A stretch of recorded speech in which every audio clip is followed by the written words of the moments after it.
नमस्कार। आर्यावर्त टाइम्स में आप सभी का स्वागत है। बात करें अगर बिहार की राजनीति की, तो इसमें बाहुबलियों की चर्चा ना हो ऐसा हो ही नहीं सकता है। अभी फिलहाल अनंत सिंह को ये कह के रिहा कर दिया गया है कि पर्याप्त सबूत नहीं मिले, पर्याप्त हमें जानकारी नहीं मिली, जिसकी वजह से इनको दोषी हम नहीं मानते, इनको रिहा किया जा रहा है। अनंत सिंह बाहर आकर के लिपि सिंह पर लगातार सवाल उठा रहे हैं। उनका कहना है कि अगर मैं दोषी नहीं हूँ तो फिर वो दोषी हैं, और मैं सीबीआई से और केंद्र सरकार और राज्य सरकार से मांग करता हूँ कि उनको जेल में भेजा जाए या फिर उनको दोषी करार दिया जाए, उन पर कार्रवाई की जाए, जांच की जाए अच्छे तरीके से। ये सारी बात चल रही है, लेकिन नेताओं के भाषण और नेताओं की बयानबाजी रुकने का नाम नहीं लेती है। बिहार के पूर्व उप मुख्यमंत्री तेजस्वी यादव का ये कहना है, जो वर्तमान में नेता प्रतिपक्ष है, कि जब ये हमारे साथ थे तो ये अपराधी थे, बाहुबली थे, अब ये जनता दल यूनाइटेड के साथ हैं तो ये साफ हो गए। यही काम एनडीए करती है, भारतीय जनता पार्टी हो या फिर जनता दल यूनाइटेड या फिर जो भी सहयोगी पार्टी है, वो यही करते हैं कि जो उनके साथ होता है वो साफ सुथरा होता है, लेकिन जो हमारे साथ होता है वो अपराधी और बाहुबली होता है।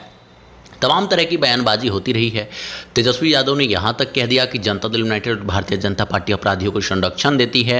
ऐसे कई बार बयानबाजी सामने आते हैं। वहीं पर नीतीश कुमार का ये दावा होता है जीरो टॉलरेंस का, कि किसी भी तरीके से हम अपराधियों को बख्शेंगे नहीं, किसी भी तरीके से अगर कोई दोषी है तो उसे छोड़ा नहीं जाएगा। और इसको लेकर के इनकी एक इमेज भी है। इसके साथ साथ बिहार के अन्य छोटी बड़ी पार्टियों के बारे में भी थोड़ा चर्चा कर लेते हैं। आइए बात करते हैं कि एक्चुअल बिहार में अपराधियों का संरक्षक है कौन, बाहुबली कौन सबसे ज़्यादा पाल करके रखा हुआ है। एक दौर था जब लालू प्रसाद यादव जी, रामविलास पासवान जी और नीतीश कुमार, अगर क्षेत्रीय पार्टी की बात करें तो ये तीन सबसे प्रमुख चेहरे थे जो क्षेत्रीय दल के रूप में काफ़ी तेज़ी से उभर रहे थे।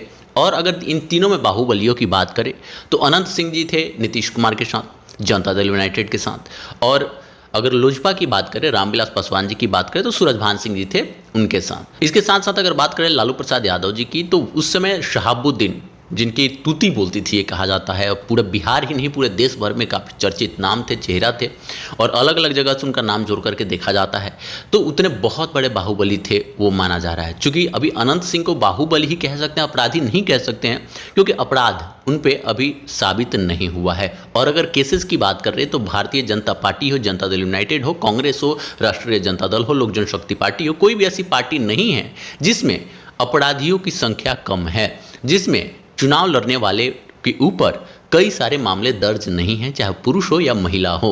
तो इस तरीके से बाहुबली कहा जा सकता है, क्योंकि मीडिया में शुरू से लेकर के अभी तक उन्हें बाहुबली कह के ही बुलाया गया है या फिर उनको पहचान मिली है।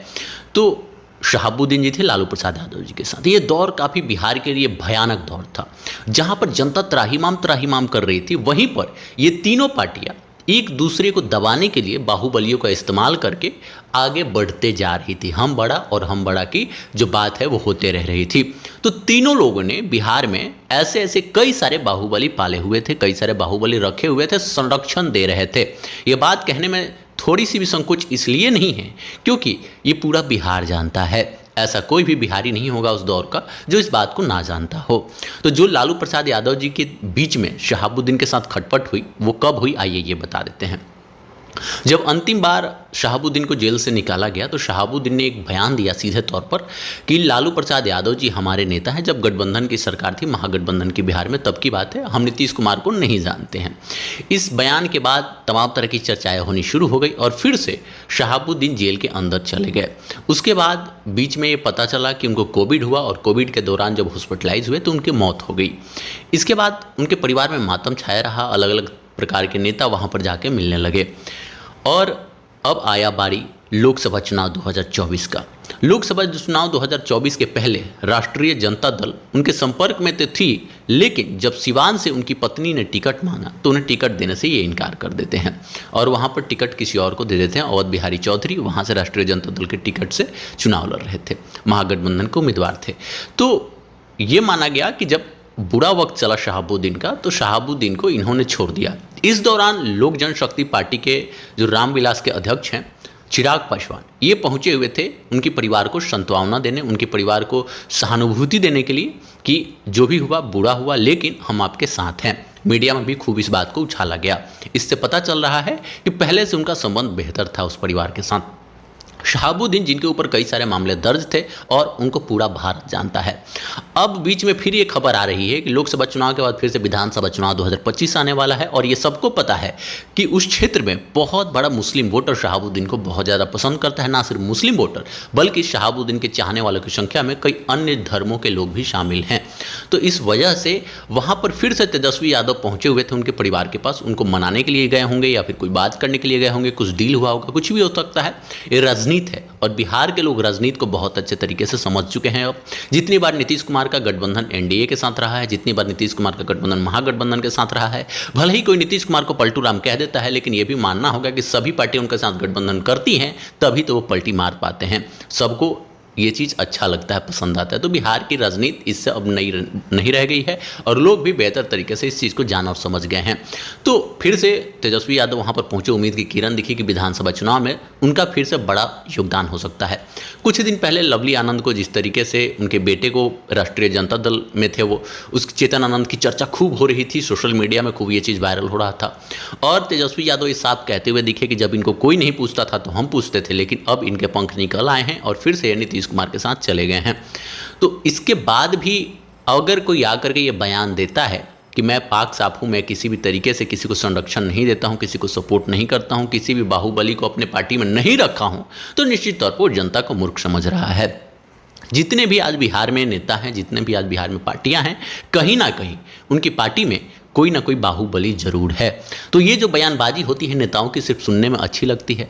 बिहार में अगर बात करें तो शुरू से लेकर के अभी तक बाहुबलियों का बहुत बड़ा योगदान रहा है राजनीति में। पहले बूथ को लूटा जाता था, किस तरीके से स्टाम्पिंग कर ली जाती थी, ये आप सभी को पता है।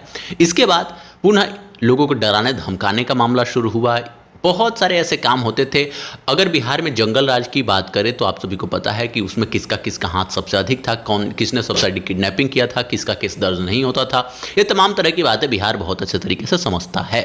तो तेजस्वी यादव जो आज बयान दे रहे हैं कि मैं जब उनको साथ में रखा था तो वो गुंडा थे, वो बदमाश थे, वो बाहुबली थे, वो अपराधी थे, लेकिन आज नीतीश कुमार के साथ है तो अपराधी नहीं है। लेकिन ये पूरा बिहार जानता है कि किसने सबसे ज़्यादा संरक्षण दिया है बाहुबलियों को, अपराधियों को।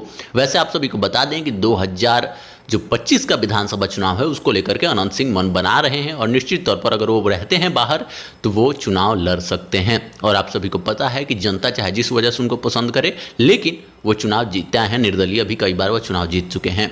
तो इस तरीके से देखा जा रहा है कि बिहार की राजनीति में आज भी बाहुबलियों का बोलबाला देखने को मिल रहा है। चाहे वो आज की तारीख में 2024 में लोकसभा चुनाव हुआ तो सूरज भान सिंह को टिकट इसलिए नहीं मिला क्योंकि लोजपा रामविलास को छोड़ करके वो पशुपति पारस के साथ चले गए थे, तब जब पार्टी दो भागों में बंटी थी। इस वजह से उनको इस बार 2024 में चुनाव लड़ने का मौका नहीं मिला, जो कि उनके लिए एक बहुत बड़ा नुकसान का विषय है।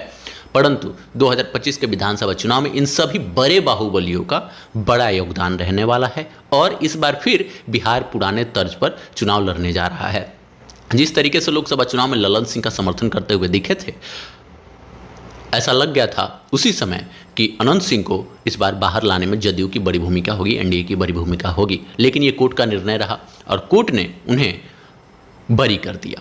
तो ये सारे मामले अभी आते रहेंगे, बयानबाजी चलती रहेगी, लेकिन सच्चाई ये है कि बिहार की राजनीति कभी भी बाहुबलियों और अपराधियों से अछूत नहीं है। चाहे कोई कैसा भी इमेज बना करके रखे, कुछ भी कहे, कितनी भी बयानबाजी कर ले, कितनी भी बातें बोल ले, लेकिन बिहार के राजनीति में बाहुबलियों का बड़ा बोलबाला देखने को मिला है। ऐसी खबरों के लिए हमारे चैनल के साथ बने रहेंगे और आप बता दीजिए कि आपके हिसाब से सबसे बड़ा बिहार का बाहुबली कौन है और आप सभी के अनुसार सबसे बड़ी वो पार्टी कौन सा है जो सबसे ज़्यादा संरक्षण देती हैं बाहुबलियों को और अपराधियों को। कहने के लिए कोई कुछ भी कहता है, लेकिन जब भी जिसको मौका मिला है बाहुबली को टिकट दे करके उनका एक सीट पक्का हो गया है, सबको पता है। और किस तरीके से होता था ये भी आप सभी को पता है। कुछ मैं नया नहीं बता रहा हूँ, जो सच्चाई है, जो फैक्ट है, वही आप सभी के बीच रख रहा हूँ।